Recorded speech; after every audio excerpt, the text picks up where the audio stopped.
Le château de la Poujade est bâti dans le plus pur style des chartreuses du XVIIIe siècle. Il y en a de superbes dans la région. Celle-ci est considérée comme une des plus grandes chartreuses. Et c'est tout un mode de vie particulier, avec autour un parc.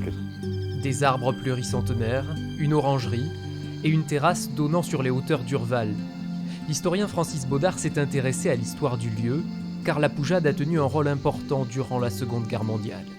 Le premier événement, c'est l'arrivée à la Poujade du gouvernement en exil du Grand-Duché du Luxembourg. Plus de 70 personnes qui s'installent ici, 40 véhicules, et puis le trésor du Luxembourg.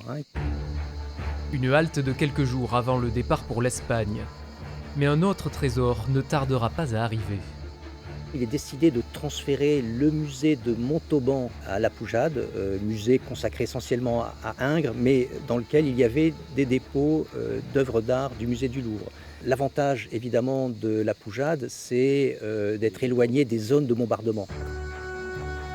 Par cet escalier, on accède aux entrailles du château et à cette citerne, essentielle pour la direction des musées nationaux.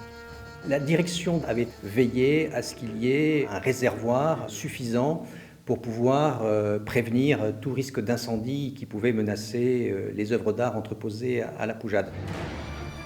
Des sous-sols ayant servi de cache d'armes, car la Poujade fut aussi le quartier général de l'état-major interallié sous le commandement d'André Malraux.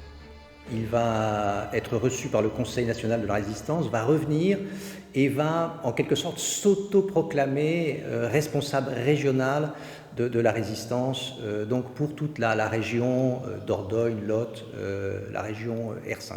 Malraux est chargé en fait de créer finalement des liens entre la résistance, organise avec le SOE des parachutages bien entendu, qui sont extrêmement importants à cette époque pour la résistance.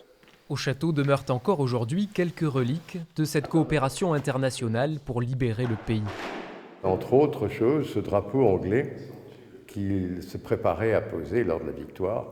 Voilà, mais depuis lors, il est quelque peu mité, vous voyez. L'histoire de la Poujade se confond avec celle du père d'Hubert de Comarque, décédé en déportation en 1944. Le fil rouge justement du dernier livre de Francis Baudard.